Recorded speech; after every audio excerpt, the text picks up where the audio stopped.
it might be parked in your garage. Your name might be on the title, but I'm the owner because I'm the king of Miatas. We've been getting a lot of email lately about people putting timing belts on and following our 2 videos, instructional videos, and having some trouble.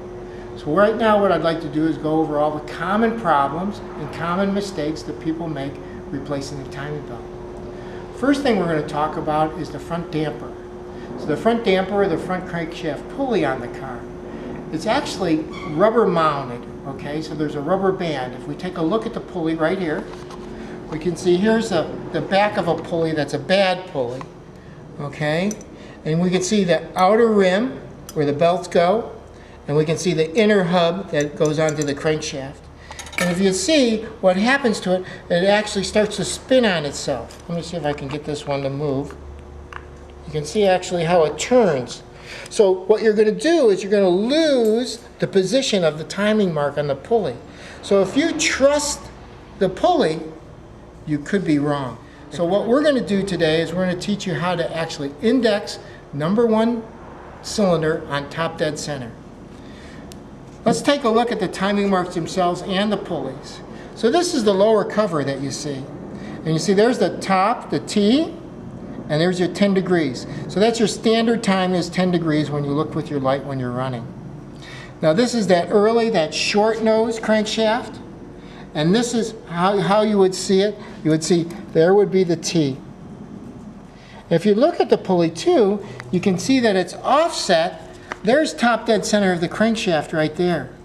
And you can see that the timing mark is set off probably right there at about 1 o'clock. Now this timing mark that's on here, I've actually used whiteout. I'll use whiteout to mark everything when I'm working on it, but it's actually just a very little notch. You just can catch your fingernail in the notch. The next damper would be the long nose crank, and it actually has, again, that notch at about 1 o'clock. You can see top dead center, this is top, because the boss hub goes through that notch right there, and that's 1 o'clock is where your mark is. And that would be top dead center. And that's the long nose crank. We'll move on to the 94 through 05 pulleys, and they use 2 marks. So there's the white mark, which is top dead center, and sometimes it'd be a red or yellow mark up here, and that's your 10 degrees. So that's at top dead center. This is the boss hub, 96 through 05. They use this reluctor plate for the crankshaft pickup. You can see how it's going to sit on. It sits on right there on the boss hub. And here's the pointers, if you can see them. 1, 2, 3, 4. You can see the pointers right there.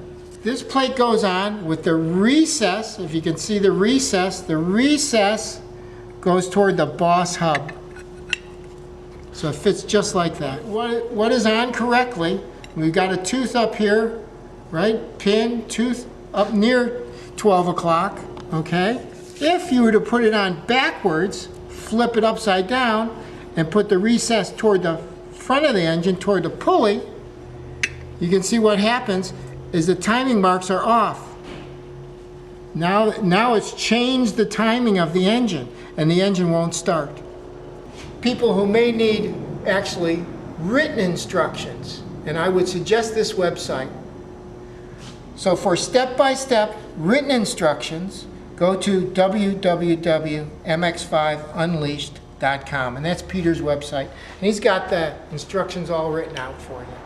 So what I'd like to show you is actually how to find top dead center on the engine and actually index the engine to top dead center so you won't be fooled by a pulley that's actually spun on itself. So here's actually a piston. And as the piston comes around, it's going to reach an absolute height. And the absolute height is what we call top dead center. What we're going to do today is learn how to index your engine to top dead center, #1 cylinder. So we're going to need to remove these parts from any of the MX5s, 90 through 05. One of the first things we're going to do is we're going to remove the intake air runner. That's that crossover pipe. We're going to take off the crossover pipe. We're going to take out all 4 spark plugs. We're going to remove the PCV valve and hose. Of course, here's our hardware bolts. We're going to take off the valve cover and the upper timing cover.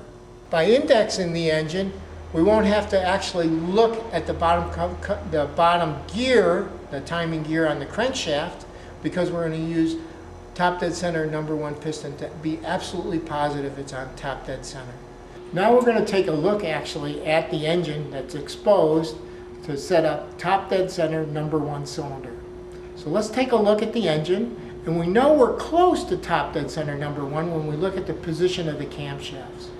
Both camshafts, the intake and the exhaust, the lobes of #1 cylinder are going to be pointing outwards. So you can see that the intake cam is pointing at about, the lobe of the cam is pointing at about 9 o'clock, and on the exhaust cam, the lobe is pointing at 3 o'clock. So now we know we're close to top dead center #1. If we take a look down at the pulley itself, okay, at the pulley itself, pretty close.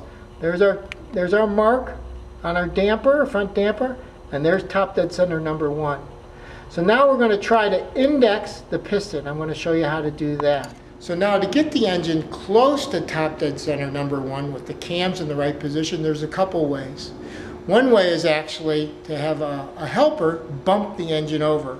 And to bump the engine, I mean that you're actually just going to, somebody's going to actually click the starter.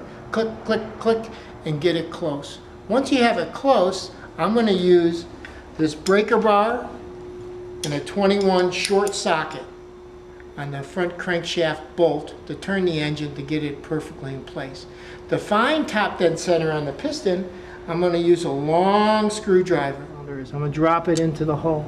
Now we can see the screwdriver there, but since we're close, what I'm going to do is I'm going to use a magic marker, and I'm going to mark the screwdriver so I can see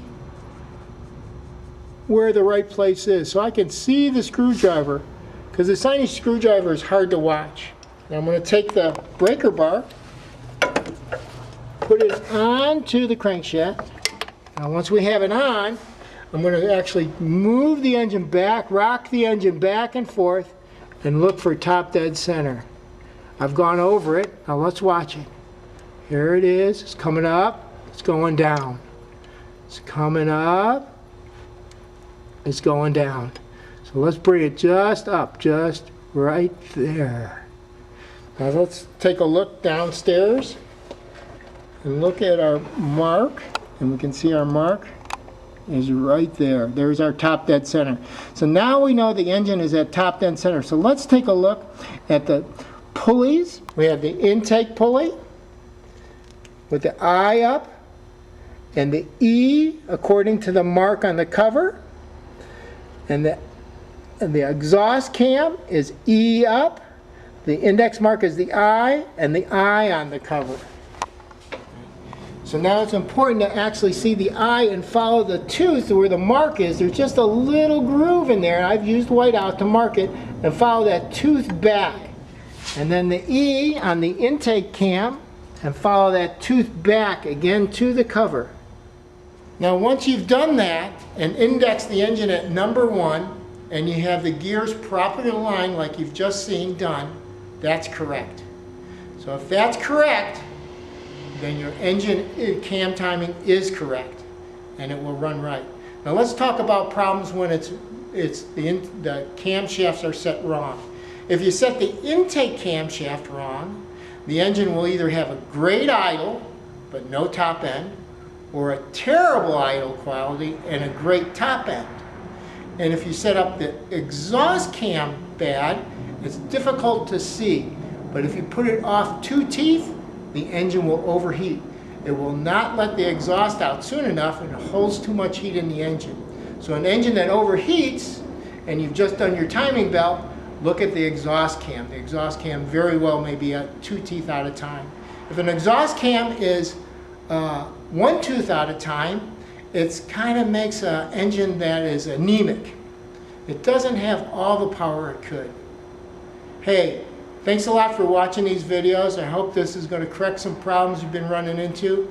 I've shown you some of the possible common causes for problems and how to open up your eyes and see this car in a little different light. Thank you very much, and we'll see you the next time.